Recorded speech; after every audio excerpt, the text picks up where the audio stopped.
যা ভুল ত্রুটি হয়ে গেছে আল্লাহ তুমি দয়া করে মাফ করে দাও। আয় আল্লাহ তাআলা, কেমন জানি আমার মন সাক্ষী দেয়, যতগুলো মানুষ হাত তুলেছে তার ভিতরে আমার বেশি গুনাহ আমার মন সাক্ষী দেয়। ও দরদি আল্লাহ, কতগুলো ভাই হাত তুলেছি, আদরের ভাই, মহব্বতের ভাই, কলিজার ভাই, রব্বুল আলামিন জানি না কার আমল বেশি ভালো আল্লাহ, তার আমলের সাথে আমার পচা আমল গুলো তুমি কবুল আর মঞ্জুর করে নেও আল্লাহ। আয় আল্লাহ, তোমার কাছে দুখানা হাত উত্তোলন করে দিলাম।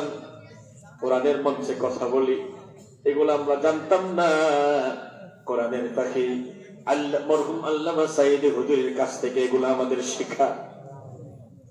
ইঞ্জেকশন পুশ করে যখন তাকে মেরে দিলেন, আল্লামা শামীম সাইদি ভাই তিনি কেঁদে কেঁদে বললেন, আমার আব্বা যে মারা গেল, আমরা তো বাইরে ছিলাম, একটা বারের জন্য কি আমাদেরকে একটু বলার জন্য কি একটু বলতে পারলো না?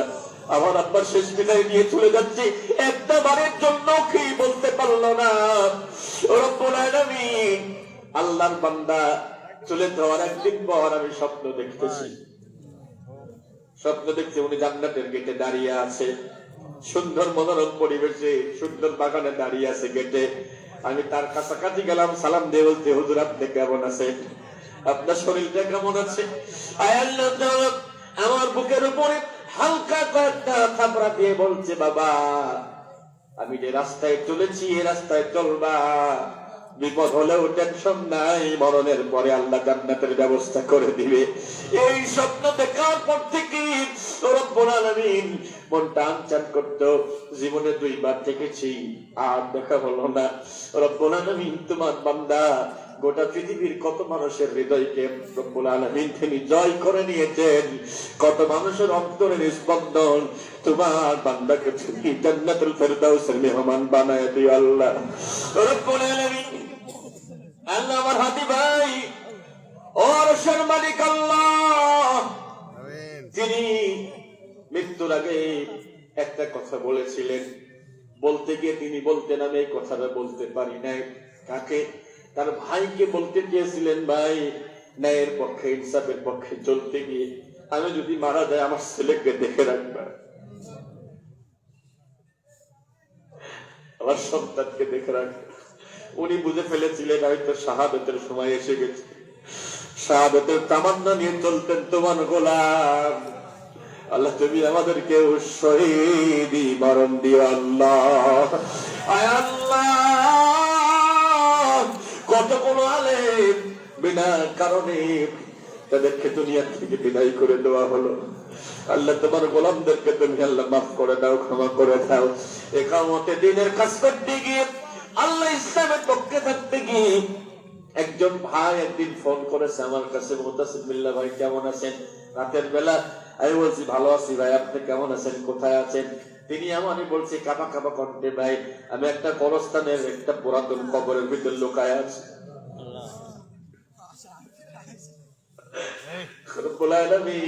সেদিন গায়ের পশম খারাপ হয়ে গেল। তাহলে আমার ভাই ইকামতের দিনের কাজ করতে গিয়ে বাড়ি ঘুমাইতে পারে না, পুরাতন কবরে শুয়ে আছে, কি পরিমাণ ভয়ে অস্থির হয়ে যাচ্ছে। আল্লাহ যারা এই ভয় তৈরি করেছে তুমি তাদের কলিজার ভিতরের থেকে বেশি ভয় ঢোকায় দিবে আল্লাহ।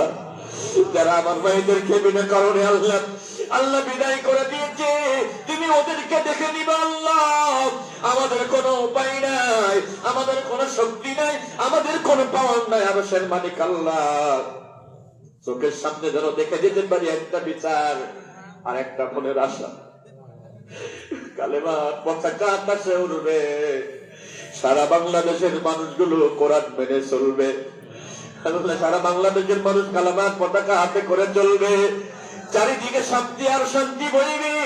ও আরশের মালিক, জীবনে সব আশা এতে পূরণ করেছো, এই একটা আশা শুধু দেখে যেতে চাই, তুমি পূরণ করে দিও আল্লাহ।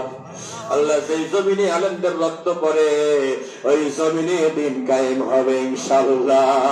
ও আরশের মালিক, যত ভাইয়ের রক্ত ঝরেছে, যত আলেমদের রক্ত ঝরেছে আল্লাহ, আলেমদের রক্তের বিনিময়ে তুমি বাংলার জমিনটাকে কোরআনের জমিন বানায় দাও আল্লাহ। আল্লাহ যারা বোঝে না, না বুঝে আমাদের সাথে বিরোধিতা করে, ওরা আমাদের ভাই, আমাদের মহব্বতের ভাই, আমাদের কলেজার ভাই, তুমি ওদের বোঝার তৌফিক দিয়ে দাও, হিদায়াতের ব্যবস্থা আল্লাহ তুমি করে দাও, দিনের পথে কবুল করে নাও। যত ভাই এসেছেন আজকে আল্লাহ, আমরা যে দলেরই হই না কেন, আমাদের সকলকে তুমি দিনের জন্য আল্লাহ কবুল করে নাও। আল্লাহ হাত তুলে অনেকের হয়তো মা নাই, অনেকের হয়তো আব্বা নাই, অনেকে হাত তুলেছে পাও নাই, আব্বা নাই, দুইজনে চলে গেছে। আল্লাহ তুমি মাফ করে দিও, ক্ষমা করে দিও আল্লাহ, কবর গুলো জান্নাতের টুকরা বানিয়ে দিও আল্লাহ। আয় আল্লাহ, এলাকার কবরস্থান, গোরস্থান যেখানে শুয়ে আছি, জানি না কত মা দোয়া চায়, কত বোন দোয়া চায়, স্বামী চলে গেছে দুনিয়ার থেকে, স্ত্রী বিধবা হয়ে এতিমের মতো, বিধবা হয়ে অসহায় হয়ে হাত তুলে কান্দে। আল্লাহ তুমি আসমান থেকে সমস্ত খাজানা, সমস্ত অভাব আল্লাহ দূর করে দাও রব্বুল আলামিন। আল্লাহ দিনের খাতিরে যাদের সাথে ভালোবাসা মহব্বত, সবাই স্টেজে বসা, স্টেজের নিচেই বসা, আমার প্রিয় শিশির ভাই রব্বুল আলামিন সহ আমার যত কলিজার ভাই এখানে আছে আল্লাহ, আল্লাহ আমার রাঙা ভাই, সুলতান ভাই সহ, আমার জহির ভাই, ইউনুস ভাই সহ, আল্লাহ ইদ্রিস ভাই সহ যতগুলো ভাই আজকে এখানে হাত তুলেছে আল্লাহ, আমার ফারুক ভাই সহ, কলিজার ভাই আমার আলী আসগর ভাই সহ আরো যারা আছে নাম মনে নাই, কিন্তু আমার কলিজায় আছে।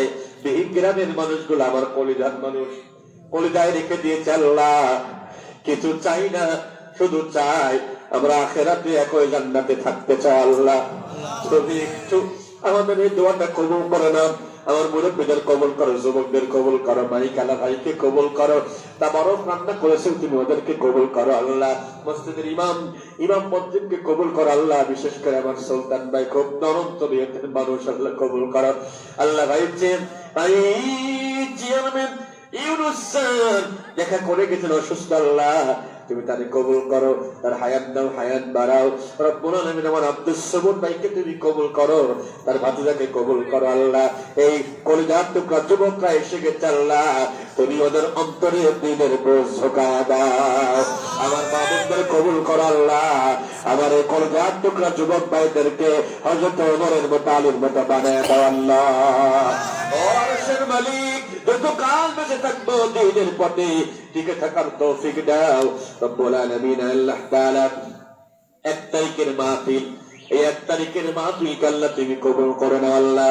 আমার আকরাম ভাইয়ের আল্লাহ ওই আয়োজনকে তুমি কবুল করে নিও, আশপাশের যত প্রোগ্রাম, সকল প্রোগ্রামকে আল্লাহ তুমি কবুল করে নাও রব্বুল আলামিন। আমার প্রিয় জহুরুল ভাই এত সময় ধরে লেখালেখি করতেছেন, আমার ভাইকে আল্লাহ তুমি কবুল করে নাও আল্লাহ।